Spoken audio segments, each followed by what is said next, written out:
Touching the past, a diver's haunting encounter with the remains of the HMS Royal George. This narrative is proudly brought to you by Polly Speaks For You. At Polly Speaks For You, we are committed to empowering individuals, especially those with disabilities or learning challenges, through innovative text-to-speech and voice recognition technology. Polly Speaks For You is more than just software. It's a tool for self-expression, connecting people with the world in meaningful ways. By blending the richness of history with cutting-edge technology, Polly Speaks For You demonstrates that every voice, whether preserving the past or shaping the future, has the potential to inspire. While we strive to make the story engaging, our primary focus is on storytelling itself. The visuals are secondary. We're showcasing the remarkable capabilities of text-to-speech software that bring these stories to life.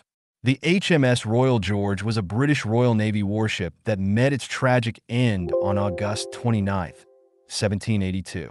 The ship, a 100-gun first-rate ship of the line, was one of the largest and most powerful warships in the world at the time.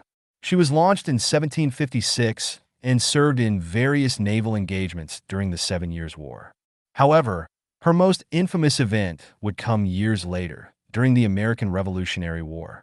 The tragedy of HMS Royal George. On the morning of August 29, 1782, the HMS Royal George was anchored in Portsmouth Harbor, England, undergoing repairs.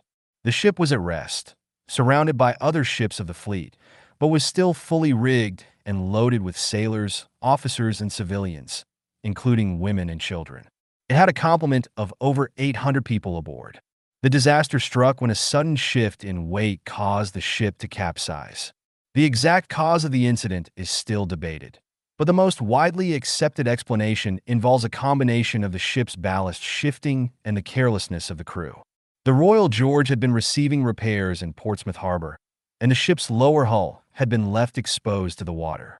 The crew had started taking on water to adjust the ship's trim when the ship's side was rocked by a sudden shift of weight, possibly from the movement of sailors, cargo, or heavy stores on board.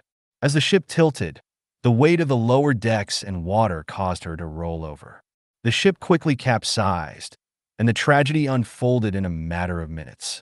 Many of the crew and civilians aboard were caught in the ship's lower decks, and with the ship's cannons and heavy cargo, those trapped below had no chance of survival. Casualties and aftermath. Around 900 people perished in the tragedy, including the ship's captain, Admiral Richard Kempenfelt, who was believed to have been below deck at the time of the accident. The loss was devastating for the Royal Navy, both in terms of human life and the ship itself, which was considered one of the finest vessels in the fleet. The sinking of the Royal George had a significant impact on the British Navy, particularly in how it managed ships and their maintenance. It highlighted the dangers of overcrowded ships, improper ballast management, and the risks of keeping a large crew and civilians aboard a warship at anchor. The wreck of the Royal George was not immediately recovered, as the disaster occurred in relatively shallow water. In the years that followed, several attempts were made to salvage the ship, but it was not until the 19th century that a significant effort was made. The wreck was eventually raised and salvaged, and many of the artifacts and remains were recovered. Today, the sinking of the Royal George remains one of the most tragic and haunting events in British naval history, a somber reminder of the dangers that sailors faced, even when the ship was not engaged in active combat. Legacy. The loss of the Royal George sparked numerous changes in naval regulations, especially concerning the safe management of ships at anchor. It also led to advancements in ship design and safety procedures, such as improved ballast systems and better training for naval officers and crew. The story of the HMS Royal George is remembered in the UK, where memorials and historical records honor those who perished in the disaster. The sinking of the HMS Royal George remains one of the most tragic naval disasters in British history, and the story is rich with anecdotes, reminiscences, and reports from the time, some of which have been passed down through naval history. The wreck itself has become the subject of various diving expeditions, with the ship's tragic loss continuing to intrigue historians, divers, and enthusiasts. A naval disaster remembered, anecdotes, and diary entries. At the time of the sinking, Admiral Richard Kempenfelt, the captain of the Royal George, was known for his meticulous attention to the ship's readiness and his reputation as a skilled naval officer. However, he was among the many who perished in the disaster. In the aftermath, various reports, letters, and diary entries have been preserved, providing a haunting glimpse into the tragedy. One of the most poignant anecdotes comes from a surviving sailor aboard the Royal George who was lucky enough to be on deck when the ship capsized. He later recalled, "I was on the upper deck when the ship gave a terrible shudder, and I saw her begin to tilt. The next moment, everything was chaos. Men were screaming, the ship was sinking beneath us, and we were all scrambling to survive. I was lucky to get to a small boat that was lowered from the side of the ship, but many others weren't so fortunate. It was a sight that will haunt me for the rest of my life." Another chilling account comes from an officer who had just left the ship before the disaster struck. He wrote in his diary, "I departed on shore, leave only hours before the tragedy. It breaks my heart to think that my comrades, and even Captain Kempenfelt, went down with that ship.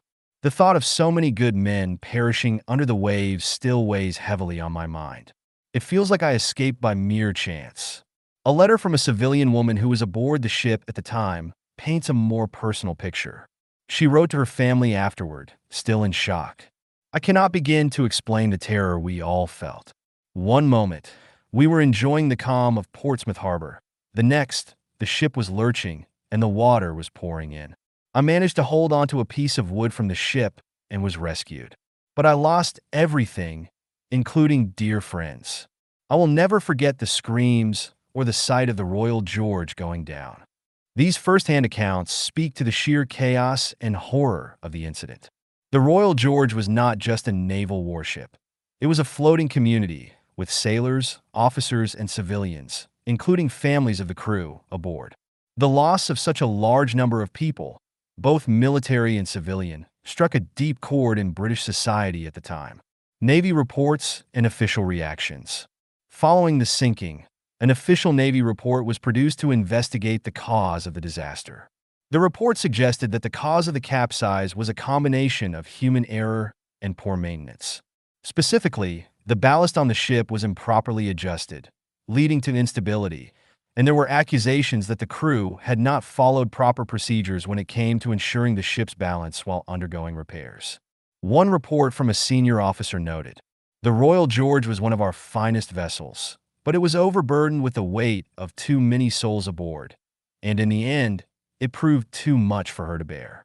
The negligence shown in the shifting of ballast and the haphazard manner in which the repairs were carried out can only be described as tragic oversight. This report, along with other military evaluations, led to significant changes in naval safety procedures. The British Navy became far more cautious about overloading ships with people and cargo, and improved ballast management became a priority.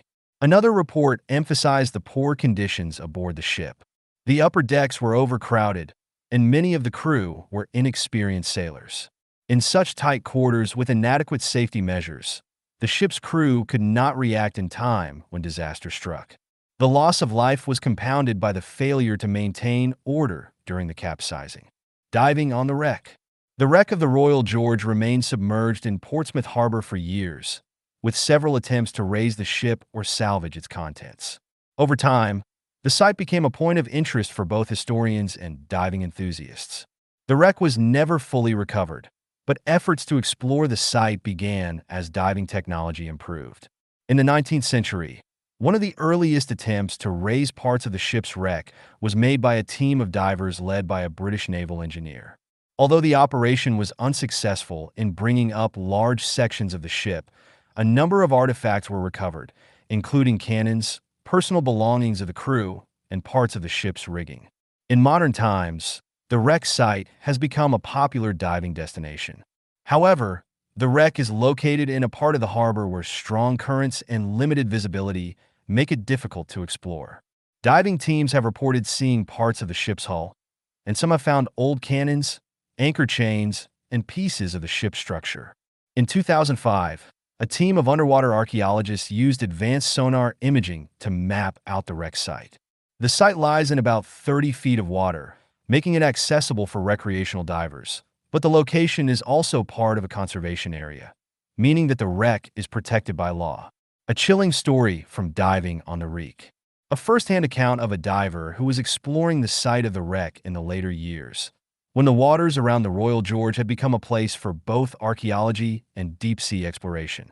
As he was diving, the diver described reaching down into the thick, muddy waters of the harbor, feeling around in the debris and wreckage. As he carefully extended his hand into the muck, he encountered an object that felt unusual, a uniformly shaped stick with lumps on it. At first, the diver thought it was some kind of shipwreck artifact or piece of equipment. However, as he continued to feel it, he was overcome by a sudden, terrible realization. The object he was touching was not a piece of wood or metal, but the spine of a human body, one of the dead crew members from the Royal George.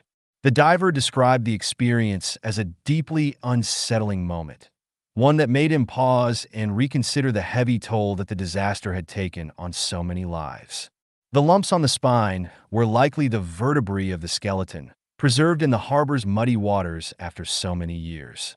The diver's account emphasized the haunting nature of this discovery, as he realized that his actions had brought him into direct contact with the remnants of those who had perished during the tragic sinking. This encounter underscores the human cost of the disaster and the way in which the wreck site has become, over the centuries, a final resting place for those who died. It is a poignant reminder of the lives lost on that fateful day. And for many, the discovery of such remains while diving serves as a solemn testament to the enduring impact of the tragedy. While such discoveries have become rare in recent years due to the protections and conservation efforts around the wreck site, they remain part of the grim legacy of the Royal George and are often recounted by divers and historians who have visited the site, making the wreck a haunting reminder of the human cost of naval disasters. Conclusion. The sinking of the HMS Royal George remains one of the most tragic events in naval history, marked by human error, overcrowding, and a series of misfortunes that led to the deaths of nearly 900 people. The disaster left an indelible mark on the British Navy, leading to changes in naval safety and ship management. The wreck of the Royal George remains a testament to the lives lost, and it continues to be explored by divers and historians who seek to uncover the full story of this maritime tragedy.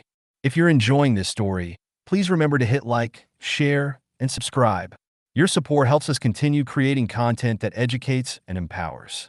To learn more about South Africa's leading accessibility software and to support our dyslexic-friendly initiative, visit www.polispeaks4u.co.za. Drop a comment if you want more information. Thank you for watching this video.